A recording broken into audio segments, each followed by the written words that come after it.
Hey guys, my name is Elijah, and in this tutorial I will show you how to quote a comment on Reddit.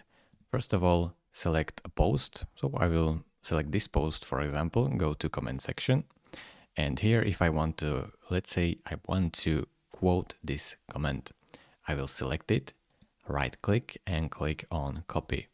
Now I will click on reply in order to reply to this comment, and right click and paste. Now the comment is pasted. I can select it, go right here, click on these three dots and click on show formatting options. Now simply once you selected your text, click right here on quote block. So now as you can see, you have quoted, and you can add your opinion like so if you want. Just double press enter and opinion, and then simply press comment.